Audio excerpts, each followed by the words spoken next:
Okay, good evening. Welcome to FamilyMath number 602. FamilyMath602. So you just watched a video that our friend Roy Wiggins shared with us. What was he showing in that video?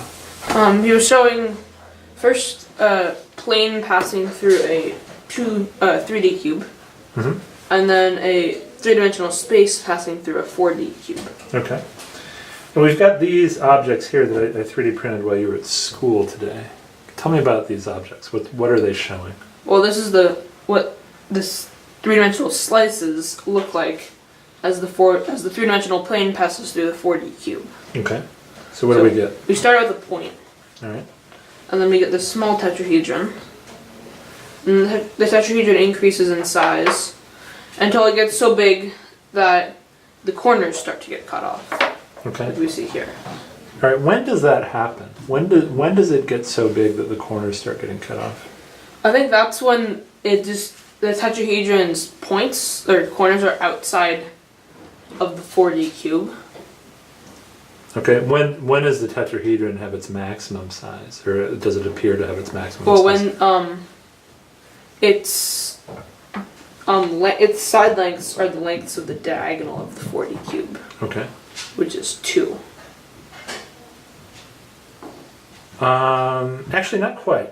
Not quite, because that diagonal of the 4D cube actually doesn't show up until later. Mm-hmm. So this was in Kelsey Houston Edwards' video.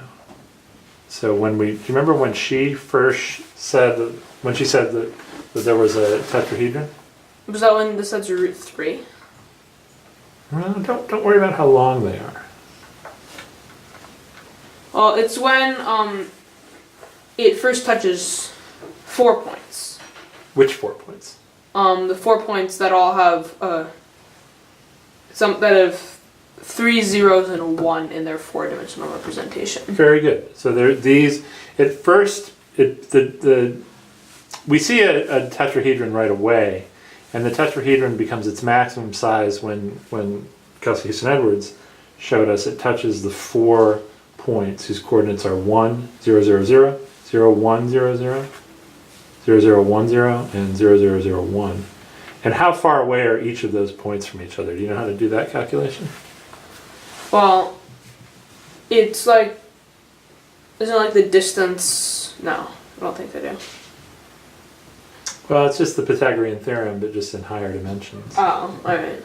So we look at the distance, the x coordinates away, like 0, 1, 0, 0, 0, and 0, 1, 0, 0. So the distance in the x coordinate is 1. So that distance squared is... There's 1. The distance in the y coordinate is... 1. So that distance squared is... 1. Okay, and the z and w coordinates, the distance is... 0. 0. So the sum of the squares is... 2. 2. So the distance is root 2. The distance is root 2. So these side lengths of that tetrahedron are root 2. And then we go up a little bit more. And what starts happening? Well, the tetrahedron starts getting chopped apart.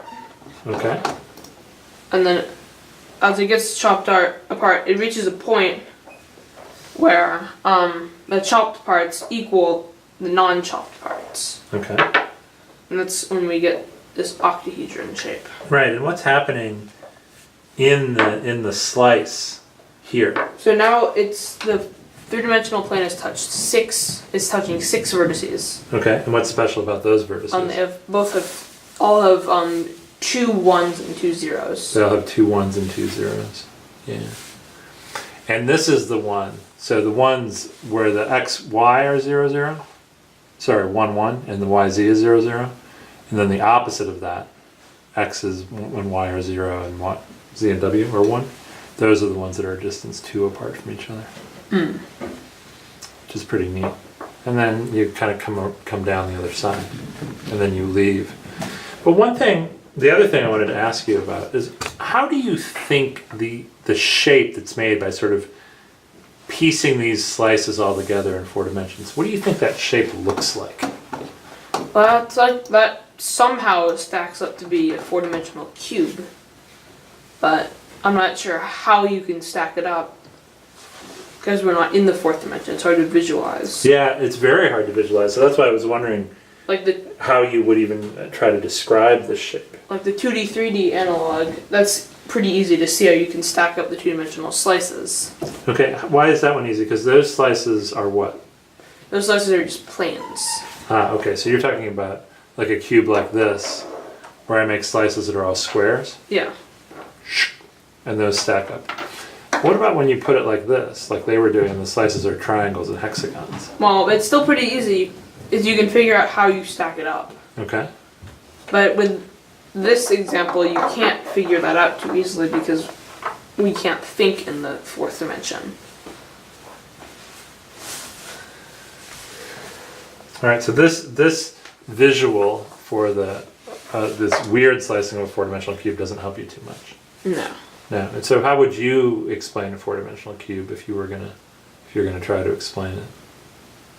What would be an easier way for you?